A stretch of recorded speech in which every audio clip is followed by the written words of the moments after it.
Listening? Okay.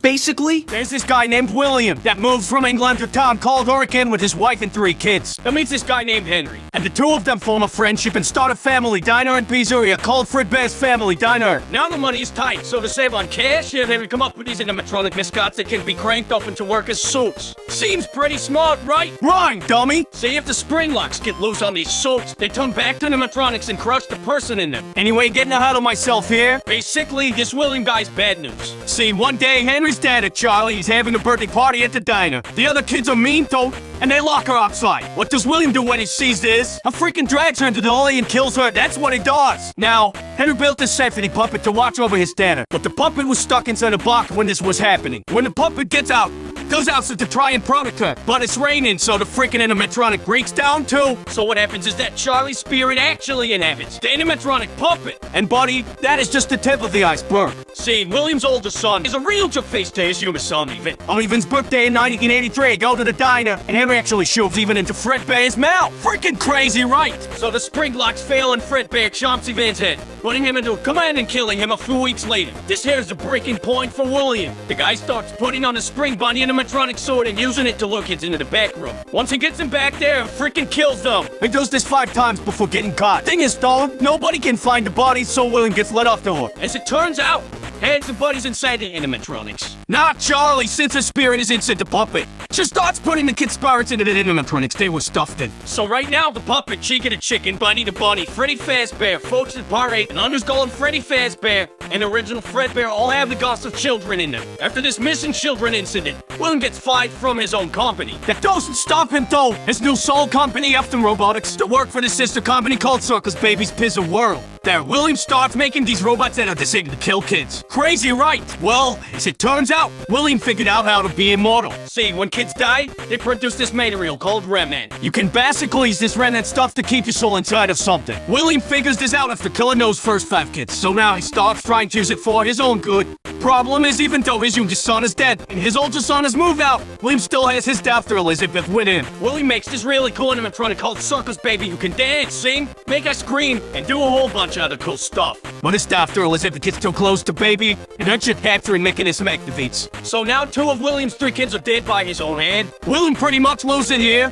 He kills his wife and puts her into another machine called Bellary. All this doesn't last very long though. See, Circus Baby's Pizza World closed before it even had the chance to open. Now William is all alone and on the loose. Now it's 1987. There's a new Fazbear visiting a new location. They have all the old suits with the dead kids in them in the back room, but now they've got these new animatronics that are not only safer, but also have facial recognition software to detect criminals. This is all in case William comes back, you see. So anyway, since none of the spring lock suits are at this location, William instead is the Golden Freddy suit since it's broken, unnosed, and mostly empty. He kills another 5 kids, which are in the Toy Freddy, Toy Bonnie, Toy Chica, Toy Folks, which we call the Mangle, and Balloon Boy. Oh, I should mention, Charlie's here again too for some reason. Unlike the rest of the 1983 animatronics, which are nosed in the back, Charlie's puppet is still used by the prize counter. So anyway, this is the second missing children incident. Now the place gets closed down, but before they do that, they have one last party on November the 10th, 1987. I freaking lose my frontal lobe to mangle and die a few weeks later, but that's not important. What's important here is that the restaurant closed down.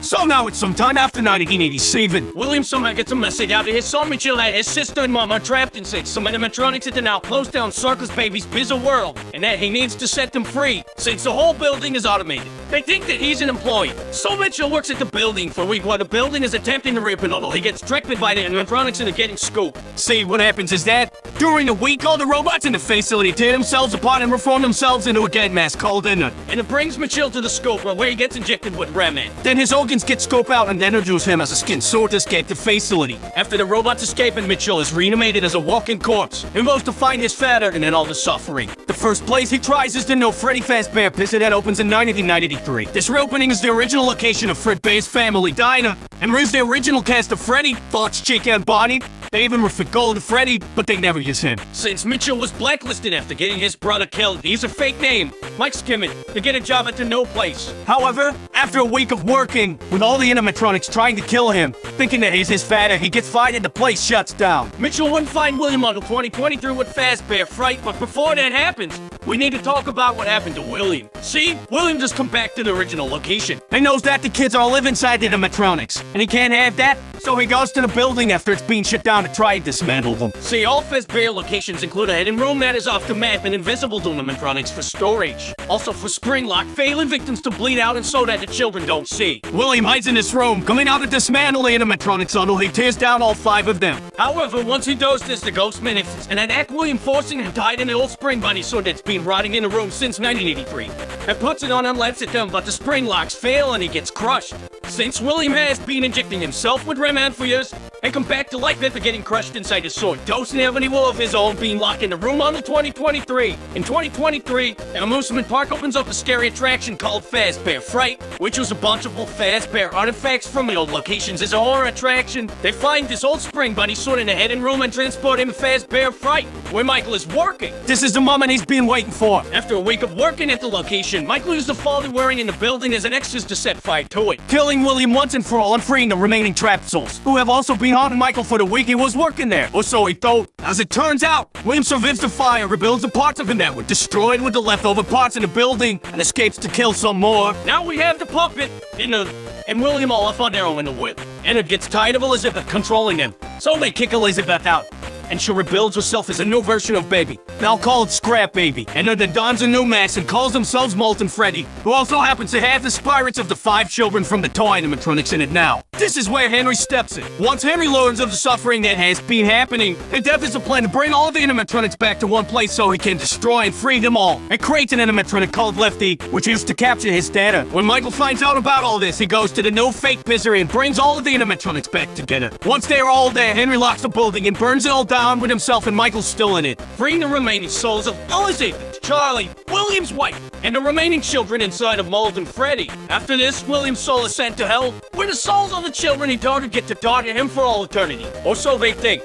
See, sometime before being killed, William used his genius to scratch his own memories and consciousness in the binary code of some alternate components of the animatronics. The problem with Henry's plan was that Fazbear Entertainment wasn't all in his own hands, and was actually still running as its own company at this point. See, sometime during the events of the games, an in-universe game developer was hired by Fazbear Entertainment to make their video games as a way of making a real story seem like fiction. After that, they then hired a different company called Silver Parasol to create the Freddy Fazbear Virtual Experience to make it seem as if the previous games were wrong and to double discredit the real stories of the children getting killed. The problem, though, is that Fazbear Entertainment provided Silver Parasol with some computer chips to scan in order to make the animatronics more realistic. When they do this, William's consciousness code is brought in the game, basically bringing him back to life in the video game. During development, this robot William, called Glitchtrap, programs itself to be able to take over Testra's body, essentially bringing William Afton back to life. William is first able to control a developer named Jeremy, but he decides that Jeremy isn't a good candidate, so he controls Jeremy and makes him kill himself using a gobble paper slicer. Glitchtrap tries to control the unnamed player of the game, but the player manages to defeat him and lock him away. However, before this happens, Glitchtrap finds a host named Vanessa and decides to use her after the Freddy Fazbear Virtual Experience, as well as an added Halloween doll. Fazbear Entertainment and commissioned the creation of a gin mall called the Fazbear Megapixelplex. During the time that the Megapixelplex was running, multiple animatronics were switched around and the tragedy started again. But before we go into the events that transpired there, we have to talk more about Vanessa and another individual known as Patient 46. Patient 46 to be a tech-savvy genius, but is also at the same time a chill. And how they are treated and referred to by the various therapists that we hear their sessions from? Well, it is clear that Patient 46 and Vanessa to different people.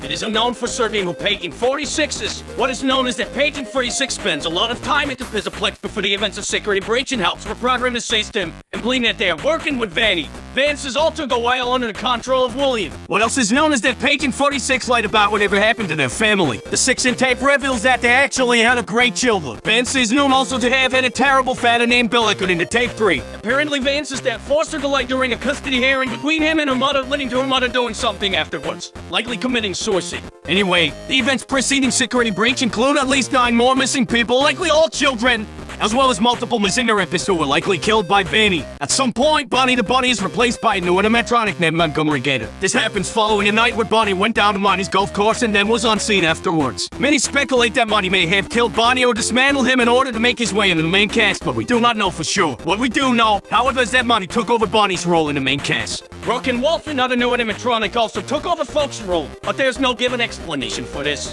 One night, After most of the animatronics have been reprogrammed, Glamrock Freddy, the newest version of Freddy Fazbear, malfunctions and shuts down on stage. When he wakes up, he learns that he was put in low power mode, likely freeing him from the reprogramming that Page 46 did to everyone else. Also, when he wakes up, a boy named Gregory reveals to have been hidden inside of his chest cavity. Gregory is a homeless orphan of unknown relation to anyone else during the infant's security breach. Some have speculated that Page 46 is Gregory, but there seemed to be little difference between the two characters that conflict. Others believe that Gregory is an animatronic himself, as his hair and eyes are noticeably different to Vince. And the book Tales from the Pizzaplex includes an animatronic that looks like a home and children, is about the same size as Gregory. What more, Gregory's vision seems to distort at times. His eyes are cameras that are receiving interference. However, none of this is known for sure. Gregory and Glamrock Freddy find that the mega Pizzaplex is built on top of the fake restaurant that was used to lure William Afton in years prior. And using Vance's body, locate William Afton's corpse and reanimate him inside of a electric station stolen from the Pizzaplex. William Afton plans to control all of animatronics in the Pizzaplex remotely and begin to kill children again. But Gregory and Freddy stop him. The last we see of William Afton is him being grabbed by the spirits of the recently killed 9 people inside of a large machine known as the Blob. The game canonically ends with Gregory and Freddy escaping the Pizzaplex and relaxing on a hill. It is likely that with the destruction of the Pizzaplex, Vance is freed from Vanny, but we do not know for sure. And this is where our story ends for now. Eventually there will be more adult updates for Security Breach, but until that happens, this has been the end of Five Nights at Freddy's Game Lore.